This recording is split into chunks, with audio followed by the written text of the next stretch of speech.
Hey guys, Coach Eric here. In this video, I wanted to talk about cutting, maintenance, and bulking. I'll detail ways in which you can effectively go about it and which option to go with depending on your goals.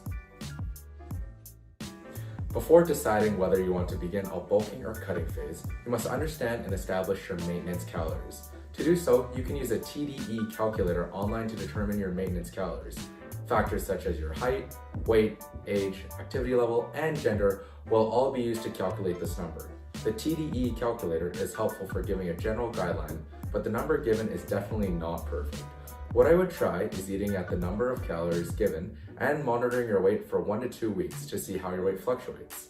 If you are staying around the same weight, congratulations, you have found your maintenance calories.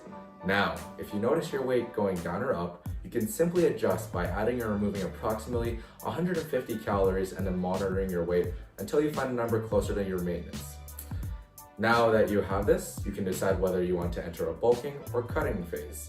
Although there is nothing wrong with wanting to train while maintaining either. Let's talk about bulking. If you're starting from a place of a low to medium body fat percentage and you desire to put on significant muscle mass, a bulk would be a great option. You will be able to push extra hard at the gym with all those extra calories. While you will be gaining muscle at a faster pace, being in a caloric surplus will also entail an increase in body fat. But with a proper approach, the amount of fat gain can be minimized. You can do this by being in a bulk of around 200 all the way to 500 calories over approximately 3 to 6 months, or even longer if you feel you're making great steady progress. Anything else over that amount will likely just lead to excess fat gain.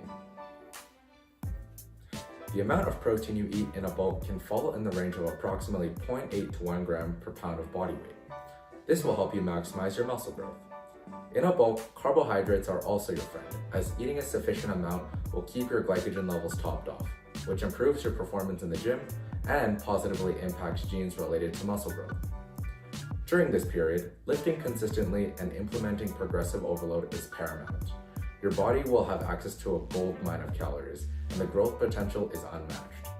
This point is amplified even more for individuals that are just getting into the gym. Let's move on to cutting. Typically, a cut will be recommended if you are starting from a higher percentage of body fat or someone who has been in a bulking phase for a long time. The main goal of a cutting phase is to lower your body fat percentage while maintaining or even building muscle.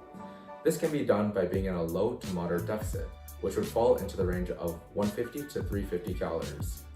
A more aggressive cut is plausible, although not recommended if you are a beginner. Protein is an important factor when you are in a cut. Eating slightly higher protein of approximately 1.0 to 1.2 grams per pound of body weight is recommended to maintain muscle whilst in a cut. During your workouts, you should continue to use the same principles that have been discussed previously in regards to bulking. Lift with intention and try your best to implement progressive overload. Even with fewer calories, you may surprise yourself with the weight you can lift. Whether you desire to go into a bulking or cutting phase, they both share similar principles that are essential to remember. Consistency and steadiness will yield the best results, rather than going into a crash diet. Patience with your training and trusting the process will never let you down. Thank you guys for watching, and as always, stay swole.